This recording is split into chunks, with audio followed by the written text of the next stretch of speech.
Tasino nggih. Niki napa lokasine Pak anu makamipun Purbanegara? Nggih, leres. Nuwun sewu kula badhe mriku di anu lah. Monggo. Kula ndherekaken monggo. Semoga.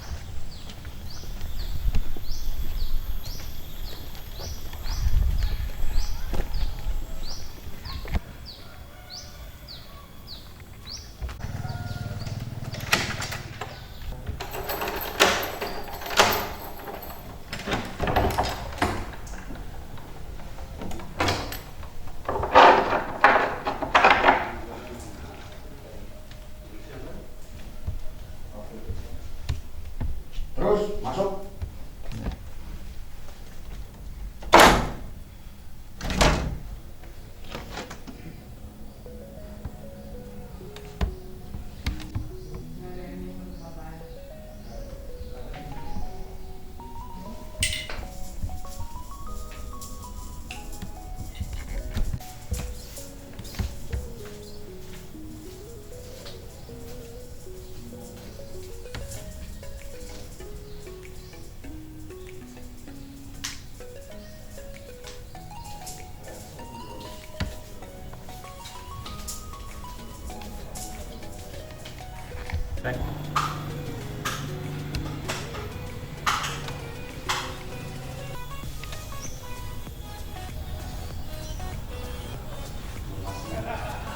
Kayaknya masih mau kayaknya.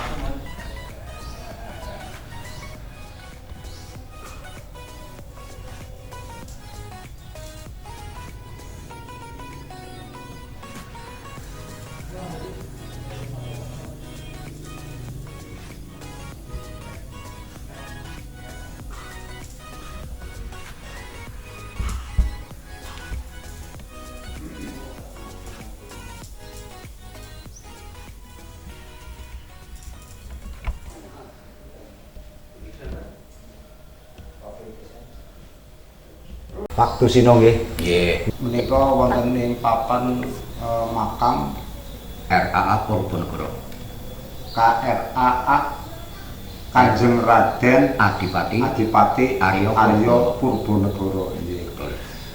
Lah menika kula sebagai pengelola wontenipun makam RAA Purbanegara, Kanjeng Adipati Arya Purbanegara. Nika kan makame sing Teng wetan. nggih. Nggih. Lah nika wetane anu kosong. Oh anu rindine Nggih, nika anu rindine diganti nika. sangge marmer nika. Tahun 2000 nika direnovasi. Lajeng sebelah tengenipun apa nggih? Nika ibune Bupati Arya Purbanegara. Sanes garwanipun. Sanes ingkang asma Mas Ajeng Tingkir Kuning. Tingkir kuning. Niku ibune sanes garwane. Ibune nggih. Nggih. Sedanipun rini ibunipun nggih. Lajeng niku wonten napa pripun niku? Kula mireng tesih riyen putrane. Oh malah putrane Nggih. Oh. Cobi Pak Tusino sawetawis dipun napa sejarahaken. Nggih. Wedal semanten beliau dados bupati wonten Ambal ingkang pertama. Kula sebagai pengelola makam wonten mriki mboten saged criyos kok secara penuh, masalah kula namung generasi penerus. Makam mriki niku asline bibit-bibite niku saking Purworejo. Nggih. Ingkang asma Raden Smedi. Lah wedal semanten niku wonten sejarah saking Mataram ngawontenaken sayembara. Sinten ingkang saged mejahi reresah wonten Ngambal ingkang asma Begal Gamawijaya ingkang samangke saged diangkat diwisuda dados bupati wonten Ngambal. Lah menika criyose ngoten. Namung wonten Slewangan sekedhik miturut babat niku ingkang mejahi niku aslinipun Handoko putra saking Lurah Jeruk Agung Klirong. Nah, wonten sejarah nggih kados niku. Lurah Jeruk Klirong titip pesan kalih Semedi niku nek mangkin saged kaleksanan titip mukti anak kula dipet bojo ngoten. Masalah mriki niku kerabate di luar kota sedaya mboten wonten Kebumen. Saking Arya Purbanegara. Nggih. Wonten sing teng Bali, wonten ing teng Surabaya, wonten Kalimantan, wonten Jakarta, wonten Bengkulu, wonten kota pundi mawon kados wonten wilayah di Indonesia. anu lajeng kinten-kinten anggenipun seda Kanjeng Raden Adipati Arya Purbanegara menika wiwit taun kapan utawi jaman napa? Miturut seda, miturut caketanipun wonten Plang wonten Ngajeng tahun 1871. Wafatipun bulanipun bulan Maret. Bulan Maret 1871.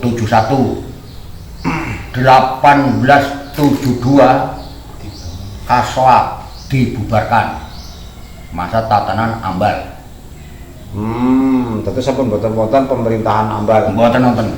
Wonten sejarahipun kinten-kinten sebab apa? Miturut dongeng kantenan awal bukane niku kula Semerep, bupati pertama niku ingkang asma Arya Blitar. Arya Blitar. Nggih. Lah nika wonten begal Gomowijaya. Lah mboten saged nanggulangi, mboten saged ngatasi. Lah istilahipun langsung mlajar wonten Keraton Jogja. Nah, kepanggih istilah wonten Parapatan Agung. Istilahipun laporan. Lah wonten keraton menika wonten kumpulan saking jaman Londo riyen. Nah terus sing wontenaken tatanan niku tiyang Londo pedal semantenipun. Arya Blitar langsung dipun pecat tanpa hormat. Arya Blitar itu Bupati pertama. Bupati pertama saking pundi? Saking Mataram. Saking Mataram, saking Ambal sanes. Oh nggih, lajeng terus ngawontenaken sayembaran niku kulit putih niku bahasa Walanda niku. Nah terus sinten sing saged mejahi Gomowijaya diangkat. Mboten bocah ngarit, mboten wong gunung, mungkin akhirnya diangkat wisuda dadosaken bupati. Gantheni Arya Blitar. Nggih, gantheni Arya Blitar niku. Cet wau nggih. Lajeng ingkang mupu sayembara wonten napa Semedi niki? Nggih, niki Semedi niki. Semedi lajeng mupu sayembara. Nggih, nglebeti sayembara. Nggih. Nah, sing kata cerios niku sing mungkasi pedamelan niku nggih Semedi niku. Kanjeng Adipati Arya Purbanegara. Nggih. Lajeng wau ingkang handoko ingkang saking Jeruk Agung Plira niku kan bapak gurune begal Gomowijaya. Gurune oh nggih. Lah Sindoro Semedi niku kan istilahnya ngebun-ngebun enjang Jawa sonten, gunten tiyang sepuh. Lah sowan wonten Lurah Jeruk Agung kan carane nyuwun pitulungan kepriwe carane? Nggih, kepriwe carane bisane mateni Gomowijaya. Lah Lurah Jeruk Agung langsung kae pengapesane apa jenenge muridku. Jane ora kenal nggo gawe selewengan, tapi kae salah guna kae semek Gomowijaya. Iya wis tak sagui. Wong kae pengapesane kowe nganggo beras ketan ireng. Dadi nek pengapesane mangan bubur ketan ireng ya wis dadi patine. Dadi pengapesane si Gomowijaya. Dados kan ngoten kala danate mireng niku kenging napa kok sinareng mriki pun dibubaraken kok pun mboten wonten sambungane. Asale niku tose namung seumur jagung. Kala ngenten kadang dados bupati namung seumur jagung. Dados mboten nyambung sintarane keturunan niku mboten. Kala ngenten kados ngaten kan si Purbanegara menika. Nggih, dados diangkat dados bupati nanging namung seumur jagung cara bahasane niku ngoten. Dados mboten wonten terusane. Sinareng niku sampun cekap, nggih sampun. Cekap niku anggenipun. Terus intinipun menika anggenipun mupu sayembara Semedi menika saged naklukaken Gomowijaya ngaten menapa pundi? Nek kula ingkang kula pireng leres pawon niku Pak Juru Kunci. Dados ingkang naklukaken nika saking sinten Pak Gono? Jeruk Agung Handoko. Ananging ingkang nyowanaken niku Mbah Semedi. Dados ingkang dipun angkat dados bupati niku Mbah Semedi. Tapi nuwun sewu dhateng Mbah Smedi mbok menawi kula nggenipun matur tepan nyuwun ngapunten kula pirang-pirang kados ngaten. Tapi nggih niku sampun seizin, boten ateges Mbah Smedi niku ngapusi niku boten kula mangertosi niku. Oh nggih, terus istilahipun menika gandeng handoko menika mboten nderek muku sayembara. Kan ngoten berarti kan nggih. Nggih.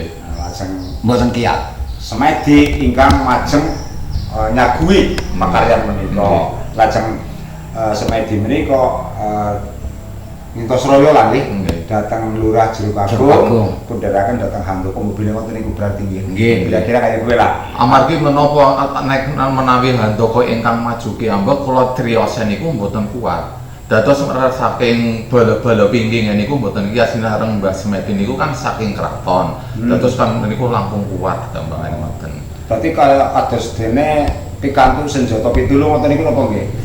Saged ugi nggih. Nggih wonten Saged purwastani kados niku lah. Nggih, keberangan saking kraton niku. Rampung niku saking Jero Kagung kan wonten niku. Nggih. Oh nggih nggih. Nggih kula nggenipun matur niku masalah niku bar kasok niku pun bubar kok mboten wonten sambungane apa wonten pangendikan ngoten.